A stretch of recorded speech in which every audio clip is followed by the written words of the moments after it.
Hi, this is Leitner Sarch, your friendly neighborhood headhunter, talking to you once again about the crazy world of wealth management recruiting. So today my topic is one that's in the news a lot these days, and that is the F word. Let's talk very candidly about fiduciary, what is happening, what has happened, what I think will happen down the road. So as we all know by now, about a month ago, the DOL rule, the infamous DOL rule, was shot down by the Fifth Circuit Court of Appeals. I don't know if I'm saying that quite properly, but essentially the DOL rule as we knew it was dead, and in my opinion it deserved to die. So it deserved to die because I think it's pretty absurd that we would have a standard for retirement assets that was different from non-retirement assets. Obviously all assets need to be protected in a certain way, and it was just a matter of convenience in terms of the ability to create a rule by a DOL, by the past administration, that this rule was passed. And in a pragmatic sense, any rule that is 1,000 pages long is going to be very difficult to enforce. So the debate is ongoing, and the debate has evolved or devolved, in my opinion, and picking up another investment news here, that somehow a title will be sufficient in order to protect the investing public, as if it is better than to have an advisor title, as if that is somehow miraculously going to protect somebody because the public will recognize that an advisor is different than a broker. And I think that's ridiculous as well. So let's talk some truth. And I've got 5 specific points I want to make. 1, let's recognize that it is absolutely imperative that there be a fiduciary standard, because you would not go to a doctor that would not have a standard of care that said the patient comes first, and you wouldn't go to a lawyer or an accountant who would not work in your interest and say that your interests come first. So why should the wealth advice business be any different? So that being said, let's also be clear that not all RIAs are saints. This is point number 2. Many of them are crooks, because if you're going to be a crook, you're going to pretend to be a fiduciary.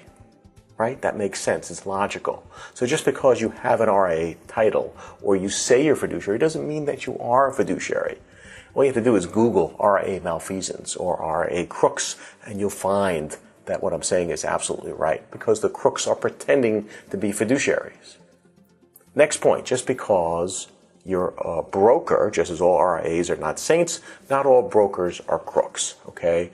The old stereotype of a broker who is pounding clients and pushing product is just inaccurate in today's world. In the mainstream brokerage industry, the best are true practitioners who care passionately about their clients and absolutely believe in a fiduciary standards. Not all RAs are saints, not all brokers are crooks, and yes, crooks and saints exist on both sides, okay?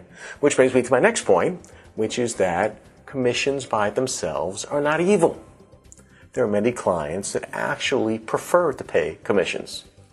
Let's call it what it is. And there are many clients who are best served by paying commissions and are not thinking that this is not in their best interest somehow. Let's not treat the Investment Advisor Act of 1940 as if it were the 10 Commandments. We live in a different world, and we need to be able to be pragmatic about what is truly best for clients. And number 5, let's recognize that the fiduciary standard is coming.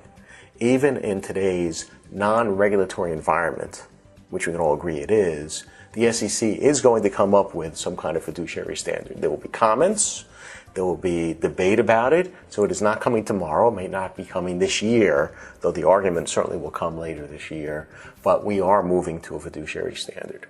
So, what does that mean to the individual practitioners? The first thing is to recognize that since this is actually happening, regulations, though are coming, are not the only answer. Okay, what I mean by that is robbery, as an example, is illegal. And yet when I leave my home, I still lock the door and set my alarm. Education of a client, to clients, by the industry is imperative, because regulation by themselves will never be a sufficient protector. So we all have a responsibility then to educate the public what to look out for when they're talking to a financial advisor, because just because they say they're a fiduciary does not mean they are. Okay? Number 2, if you are a practitioner, recognize that the standard is coming, and either you can get on the train or get run over by it. If you want to just think of it selfishly, recognize that if you have your own practice, understand that your practice is more attractive to either a possible recruiting partner, in other words, to be moved from one firm to another, or if you have your own practice and you own your own practice, it is better as an acquisition target if you truly are more fee-based and acting as a fiduciary. So I'm Leitner Sarch. Remember, you can't spell search without Sarch. Next time, I'm going to be talking about how a headhunter should also be a career fiduciary and the questions that you should be asking when a headhunter calls. Thanks for taking the time.